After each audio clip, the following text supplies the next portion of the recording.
Welcome to KindBeyond, where real stories of courage and compassion come alive.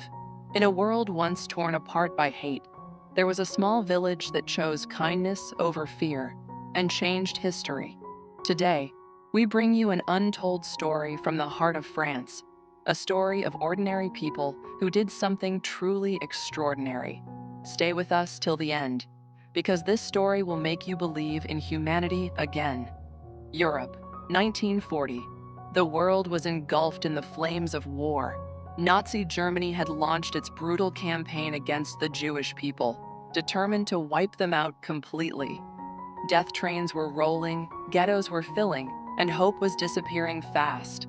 But in the midst of this darkness, there was a tiny dot on the map, a remote village in France that became the brightest beacon of humanity. This is the story of Le Chambon-sur-Lignon, a village of quiet heroes who risked everything to save lives and changed history forever. By 1940, France had fallen under Nazi occupation. For Jewish families, life turned into a nightmare. They were hunted, arrested, and sent to concentration camps. Helping a Jew meant only one thing: death. Yet while fear ruled most of Europe, a small community high in the mountains of south-central France decided to fight back, not with weapons, but with courage and kindness. This was not a resistance army. These were farmers, teachers, shopkeepers, and pastors, ordinary people who made an extraordinary choice. The village was Le Chambon-sur-Lignon. Its people were Protestant Christians, descendants of Huguenots who had themselves faced religious persecution centuries earlier. So when they saw Jews being hunted, they knew what they had to do. They said, "We will not stay silent." Leading this mission was Pastor André Trocmé and his wife Magda.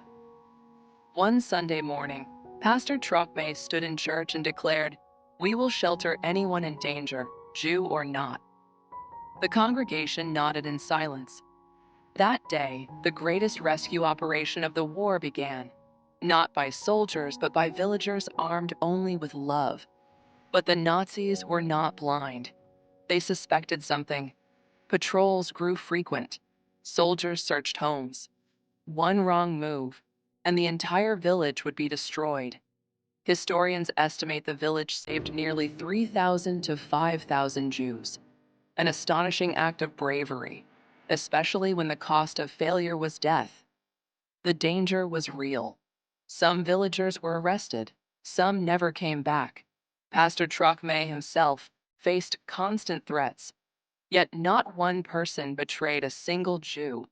They all shared one belief: that life is sacred. In one interrogation, a Nazi officer demanded, "Are you hiding Jews?" Trocmé replied, "We are hiding no one, except humanity." That answer echoed far beyond that little village. When the war ended in 1945, the world learned the truth. A tiny village had defied a tyrant and saved thousands of lives. Decades later, Yad Vashem, Israel's official Holocaust memorial, honored the entire community as righteous among the nations. It is the only village in the world to receive this title. The story of Le Chambon-sur-Lignon proves one thing: courage and compassion can defeat even the darkest evil. If a small village could stand against an empire of hate, what could we achieve if we all chose kindness today? If this story moved you, share it with the world. Like, comment, and subscribe to KindBeyond, where real stories of humanity come alive.